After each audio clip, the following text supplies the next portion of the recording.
Ayan, hello mga ka-farmers. So ito na po para transplant na po mga ka-farmers. Ayan.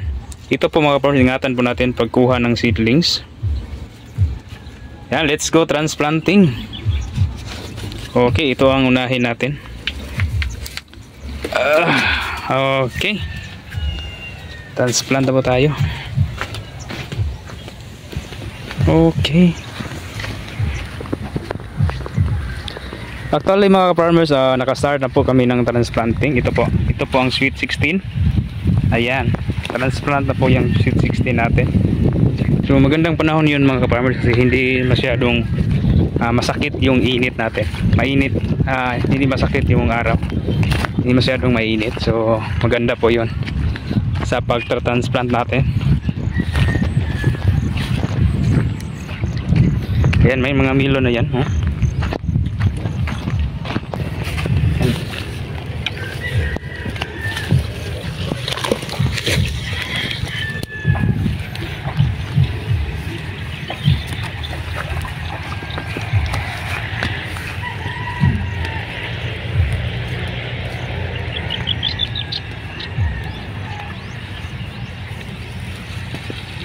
Ayun. Adi na yakin? Nao ko balik naman siya.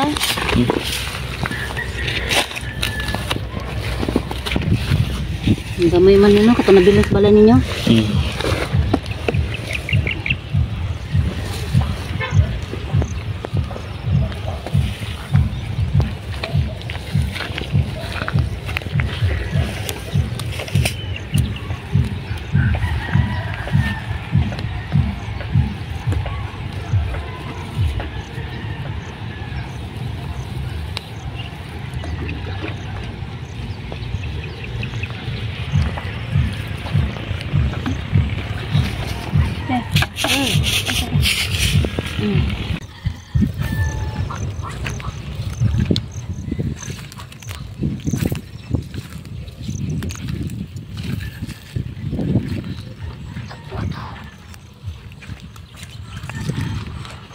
Hi po mga ka-farmers, welcome again dito sa G-Farm TV.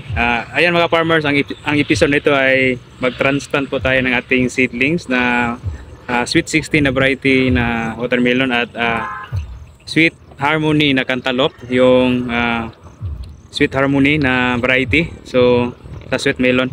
Ayan mga ka-farmers, ang tamang mag-transplant po ng ating seedlings ay ang tamang oras po ay 6 to 9 at sa hapon po 3 to 6. So pag wala pong araw, so pwede po ang hanggang hapon, mula umaga hanggang hapon. Then ngayon mga ka-farmers, ang dito may butas dito. Yan. May butas, nilagyan ng pauna na abono, yung paupo na tinatawag natin. So yun ang nilagay namin dito ay 14-14. So makikita natin mga ka-farmers, yung marami pang damo. So pag yun ang intindihin yung mga damo mga ka-farmers, kapatay na po yun kasi nag-spray na kami ng herbicide para po sa ating mga damo, para po maalis yung mga damo. Ayan mga ka-farmers, unang gawin natin ay lagyan natin ng abono. Ito po, may abono. So bawat butas lagyan natin ng abono mga ka-farmers.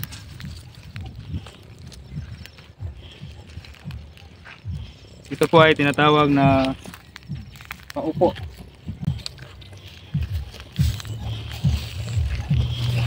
Ayan mga ka-farmers, so nag-transplant na po kami. Ito po ang mga kasama ko mga ka-farmers. Yan. So ang ginagawa namin mga ka-farmers, yung abono ay tinatakpan po ng lupa. Then pagkatapos ay diligan kasi wala pong ulan dito sa amin mga ka-farmers. So diligan natin. Ayan. Mano-mano po mga ka-farmers yung pagdilig. Ito po ating mga planters. Ayan.